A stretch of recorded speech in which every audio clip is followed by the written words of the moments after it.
Cyberattaque, tous responsables ou tous irresponsables? Dans l'ère de la géopolitique du cloud, les cyberattaques sont des armes non conventionnelles comme les autres. Est-ce qu'on doit considérer qu'aujourd'hui nous sommes en guerre? Guerre hybride, guerre de manipulation et non plus une guerre d'information. Maintenant que la donnée est dans le domaine public, est-ce qu'on ne doit pas avoir des discussions sur les plus bas salaires de cette nation ?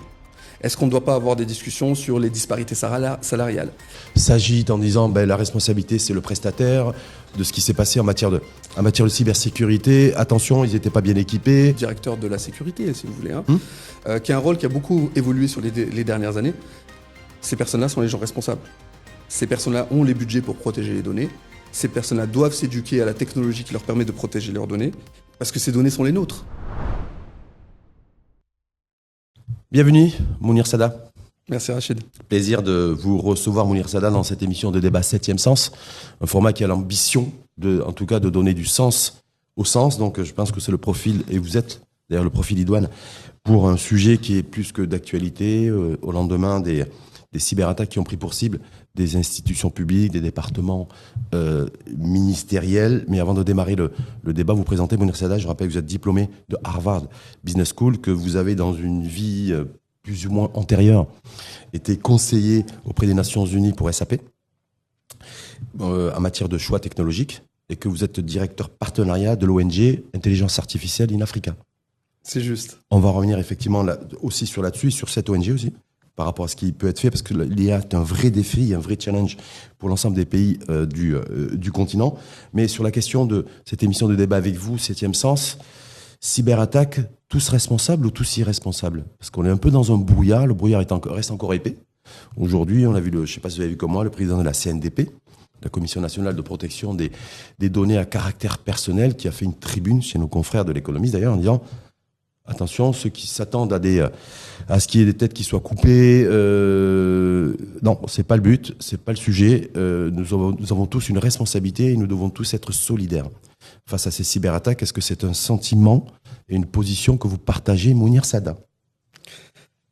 Excellente question. Alors non, je ne partage pas du tout ce sentiment. Pour moi, il y a des responsables qui sont en général dans les structures concernées, les responsables de sécuriser la data. Les responsables de la data dans sa nature. Et sécuriser la data, c'est un métier. C'est un métier, c'est un marché, ce sont des intervenants. De la même manière que dans l'automobile, vous avez des leaders mondiaux, dans la cybersécurité, vous avez des leaders mondiaux.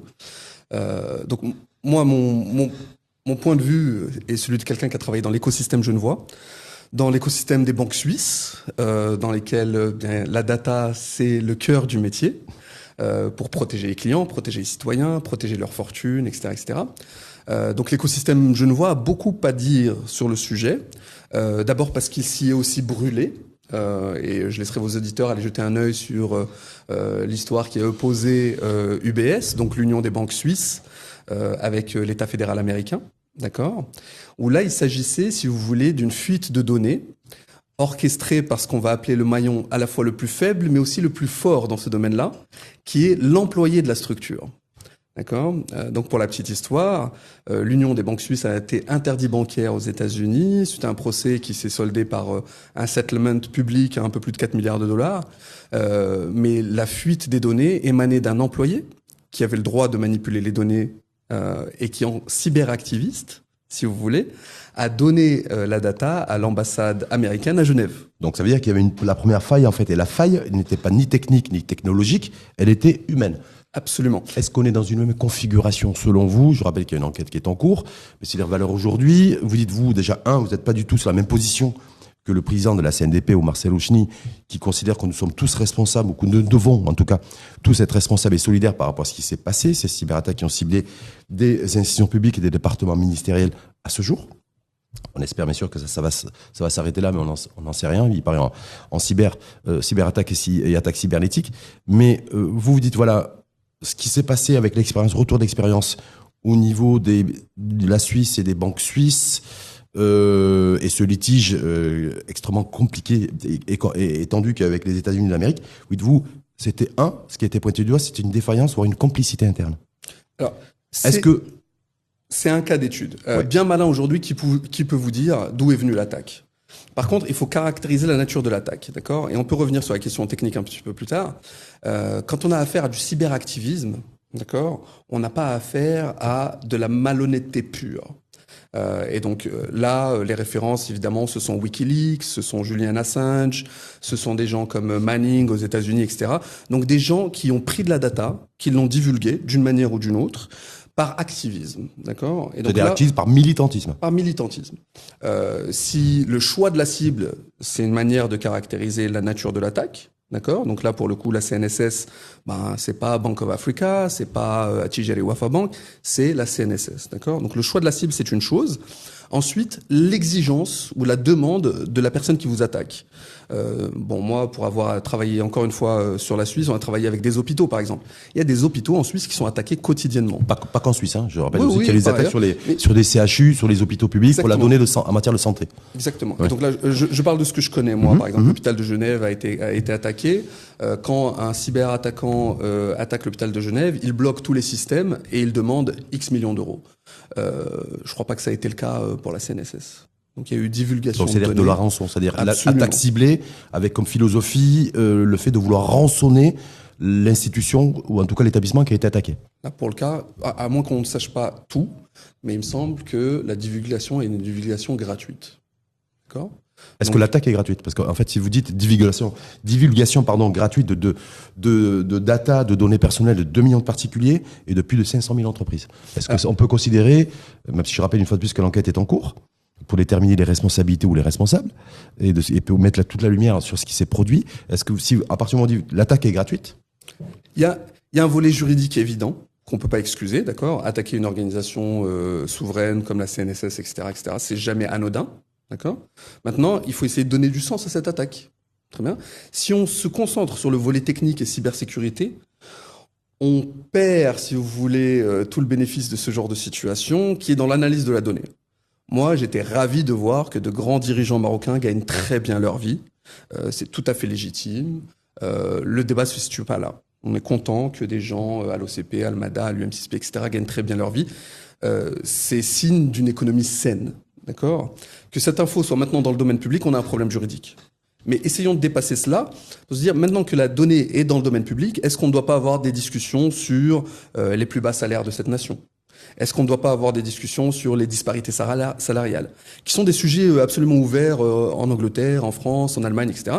Aujourd'hui, il y a beaucoup de patrons, notamment en France, qui disent, écoutez, voilà, le range, ou en tout cas les multipliers qu'il faut établir dans l'entreprise pour être une entreprise responsable, c'est de dire, voilà, le patron de Renault ne peut pas gagner plus de 200 fois. Donc revoir les écarts, en fait, entre le plus haut salaire et le plus bas. Absolument. Donc Mounir Salah, c'est intéressant. Vous dites, vous, aujourd'hui, maintenant que tout est établi, que toute la data, en tout cas, particulier entreprise, c'est-à-dire tout l'ensemble des collaborateurs, est dans le domaine public, vous dites, voilà, ouvrons le débat.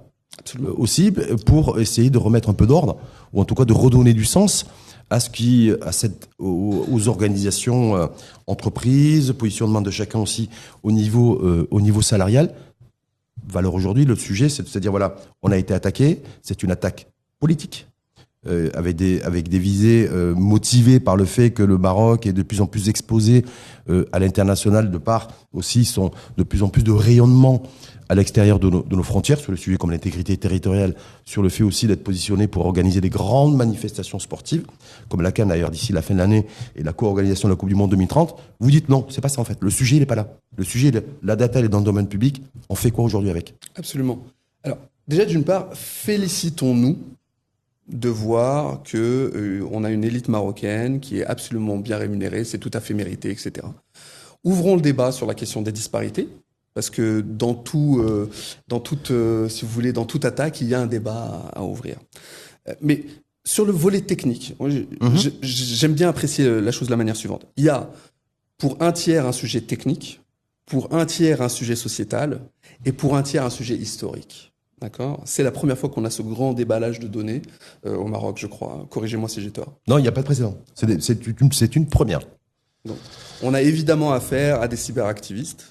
de quelque nature qu'il soit, de quelque origine qu'il soit, etc., etc.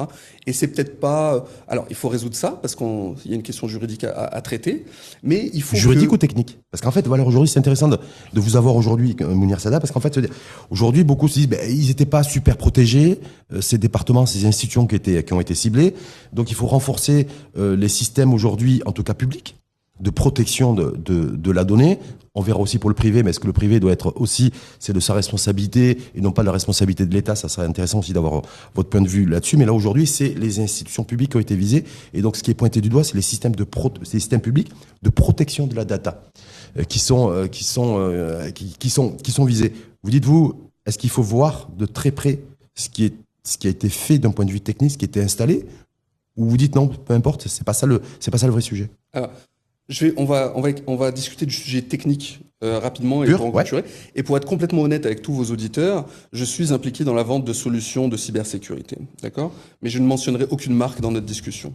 Très bien. Donc, vous êtes impliqué dans ces, enfin vous avez, c'est-à-dire impliqué, c'est-à-dire concerné, parce que vous avez équipé éventuellement des établissements publics, des institutions publiques qui ont été attaqués ou oui.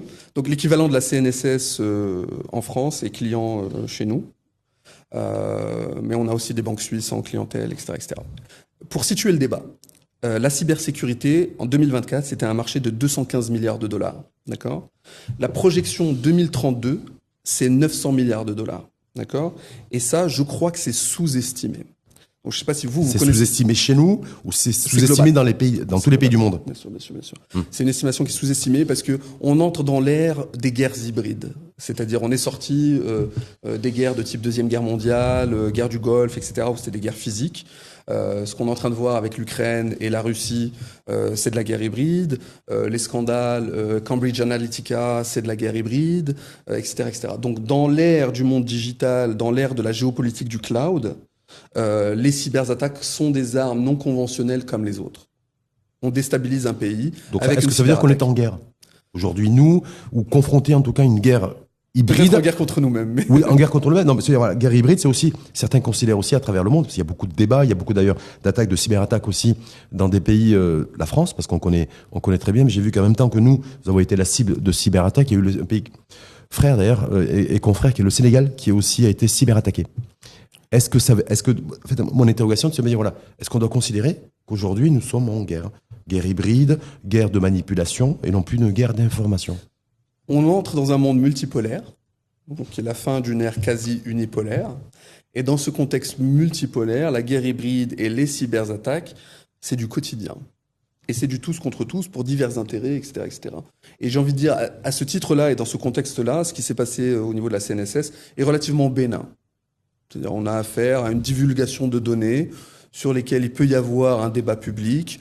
Je ne pense pas que ce soit de nature à déstabiliser le royaume, etc., etc. Par contre, à créer le désordre. Ceux qui avancent que ça crée le désordre. À créer une bonne discussion. Pas forcément du désordre. Non. Bonne discussion.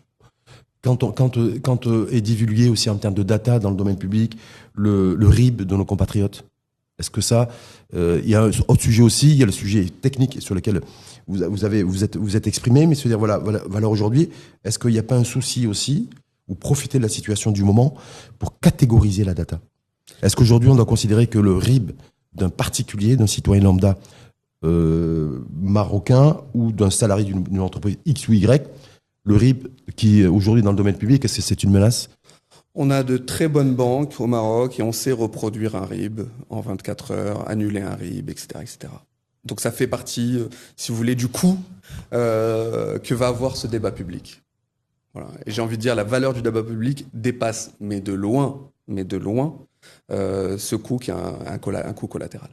Donc pour vous, c'est pas il y a pas de sujet, il y a pas de débat sur dire comment aujourd'hui aussi profiter de l'instant pour catégoriser cette data-là, parce que certains considèrent que la data d'un particulier, elle est aussi sensible. Elle doit être catégorisée comme sensible et pas comme une data, comme on dit dans le jargon, une data sale qui ne sert à rien. Alors c'est sensible, on est dans le pénal. Par contre, si l'origine de l'attaque est extraterritoriale, il n'y a pas grand-chose qu'on puisse faire. Donc, voilà. Si l'attaque vient de l'extérieur. Bien sûr. Si elle vient de l'intérieur. C'est un autre sujet. C'est un autre sujet. Là, il peut y avoir par contre effectivement débat sur la responsabilité juridique et puis sur Voilà. Mais dans le monde du cloud, l'attaque peut venir de Corée du Nord, de Chine, peut venir d'un endroit indéterminé. Très difficile de déterminer d'où vient l'attaque. En tout cas, vous dites-vous clairement, aujourd'hui, c'est l'explosion, pas que de la technologie qui est en train de progresser avec l'intelligence artificielle générative, et pas que. Donc ça veut dire aussi profusion de data. On voit la crypto-monnaie aussi qui est en vogue et qui est en train d'être d'occuper en tout cas de plus en plus d'espace. Et certains spécialistes et experts en IT, tech à travers le monde, considèrent de dire attention, ils tirent la sonnette d'alarme auprès des pouvoirs publics en disant plus de data, plus d'IA, plus de crypto-monnaie, c'est plus de menaces en matière de cybersécurité. Est-ce que vous faites cette lecture-là également ? Absolument. Le volume de données qui est créé aujourd'hui quotidiennement par des particuliers, mais aussi par de grandes institutions, dépasse l'entendement.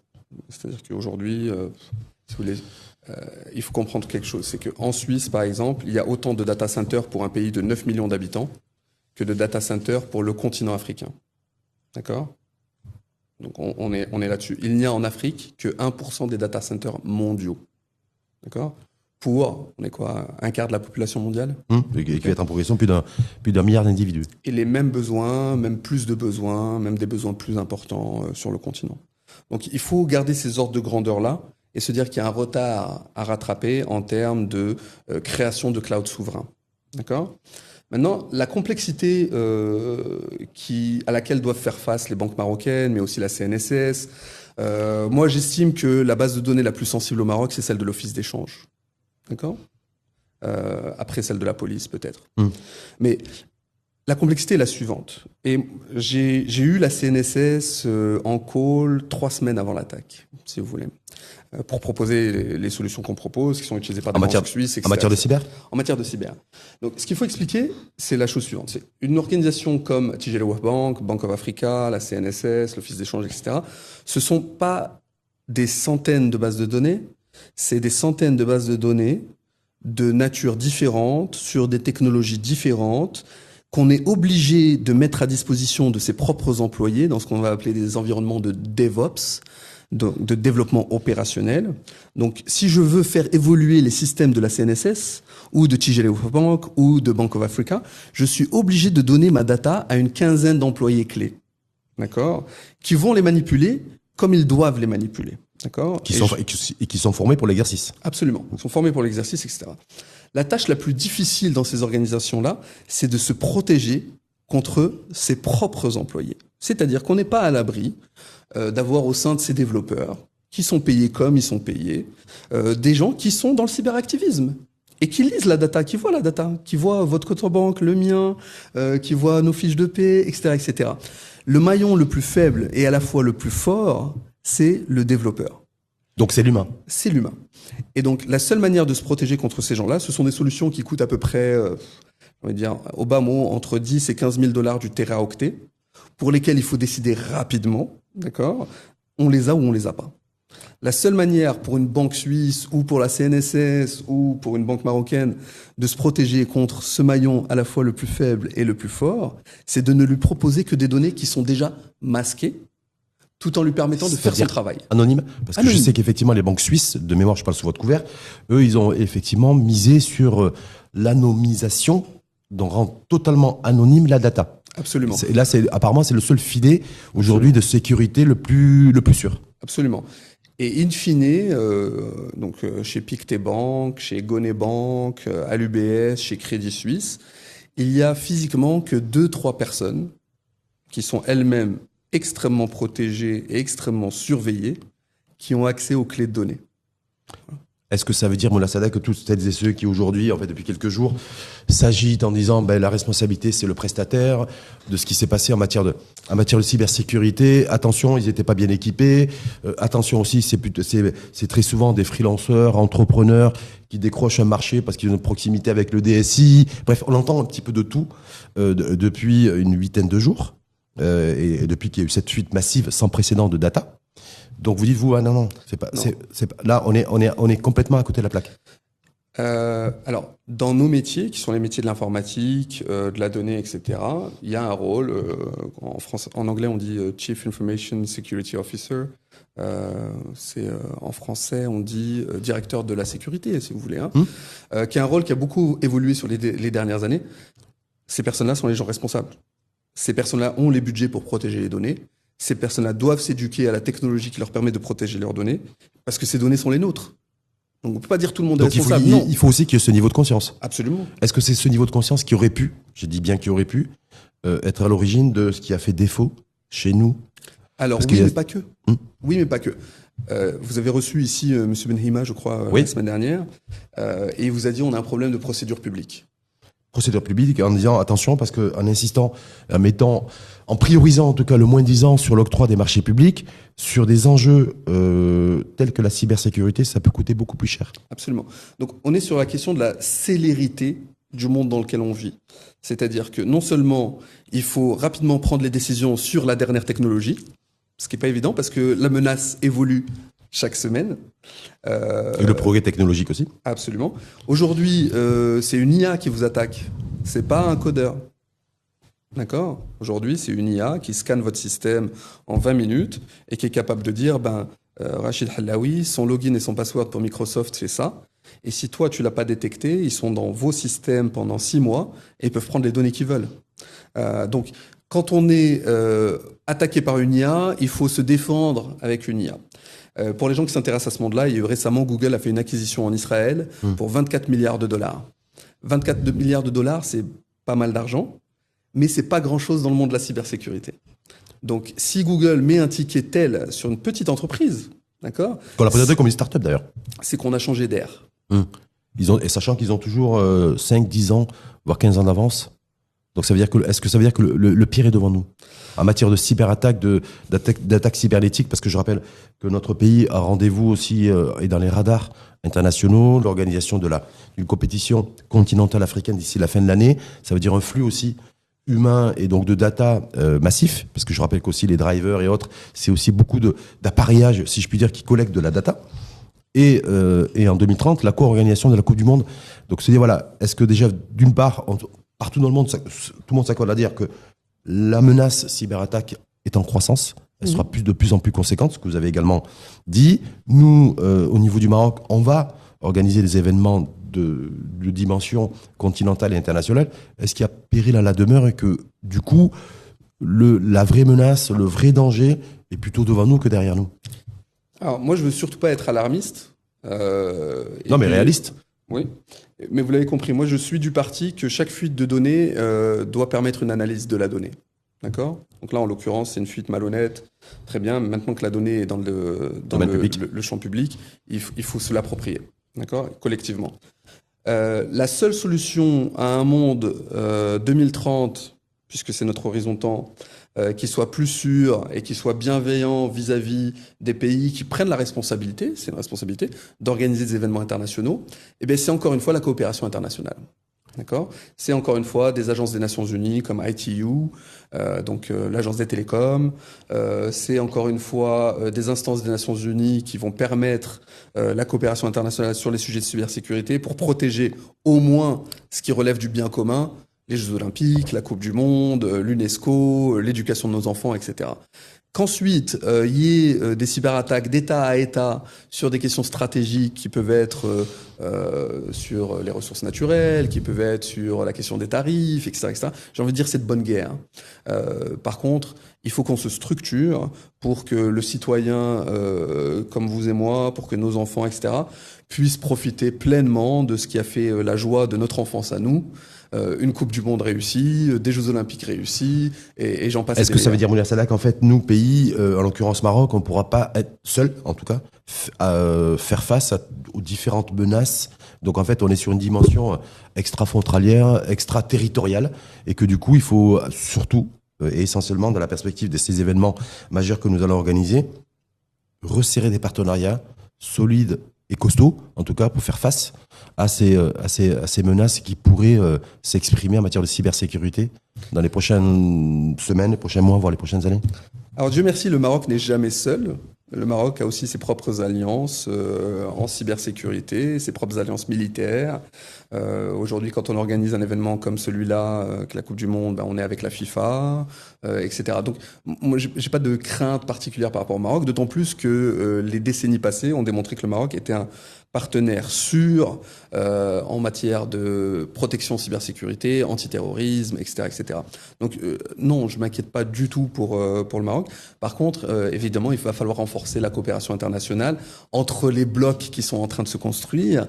Et il y a évidemment de se déconstruire, ou de se déconstruire, ou de se réaligner. Oui. Mais je pense qu'on est parfaitement prêt pour mettre en œuvre nos clés de lecture sur la question. Dernière petite question, Mounir Sada, si vous permettez. On voit bien que c'est les institutions publiques qui ont été attaquées pour le moment. En tout cas, c'est ce qui a été annoncé officiellement. Pas d'informations précises, pas de remontée d'infos sur d'éventuelles attaques du secteur privé, visant le secteur privé, c'est-à-dire le monde de l'entreprise. On voit bien qu'on est face à deux sujets aussi. À la fois le secteur public et les institutions publiques qui doivent se protéger, ou renforcer en tout cas leur protection. Et puis on a également le secteur privé.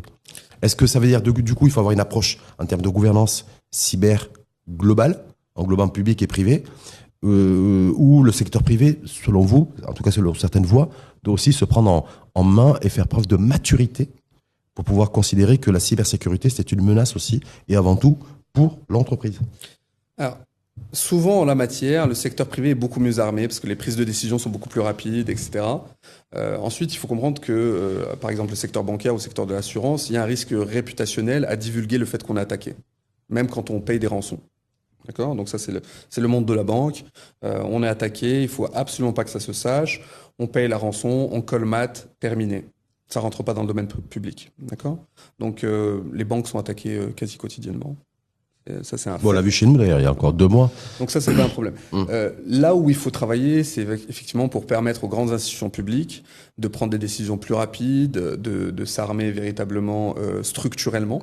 Parce qu'il faut s'armer structurellement. C'est pas colmater la brèche et puis on recommence comme avant. D'accord ? Donc il y a des solutions pour ça. Il faut être conseillé en la matière, à la fois par des juristes, mais aussi par des technologistes. Est-ce que ça veut dire aussi qu'il faut dégager des budgets aussi pour ça ? Et que c'est en fait considéré, là aussi, c'est comme l'investissement dans le capital humain. C'est pas un centre de coût, c'est pas une dépense, mais c'est un investissement. Il y a un concept, donc on en a parlé auparavant. Moi, je suis venu au Maroc essentiellement pour m'occuper des plateformes digitales de l'UM6P. Puis ensuite, les choses se sont passées un petit peu différemment. Mais il y a un concept dont il faut être, sur lequel il faut éduquer, si vous voulez, le grand public, mais également nos dirigeants. C'est ce qu'on appelle la dette technique.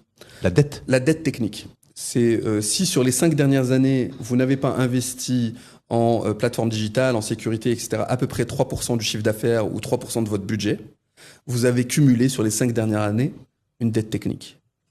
Et on n'y échappe pas. Il n'y a pas de circuit court. C'est quoi ? C'est une règle d'or en cybersécurité ? Ouais. Alors, en règle d'or, dans le digital et dans l'IT de manière générale, si vous êtes une banque, c'est à peu près 3% de votre chiffre d'affaires qui doit aller dans le développement de votre transformation digitale et donc de la sécurité en partie. Si vous êtes une institution publique, c'est aussi à peu près 3% de votre budget qui doit être dédié à la transformation digitale et à la protection des données, parce que c'est une couche. Et on n'y échappe pas.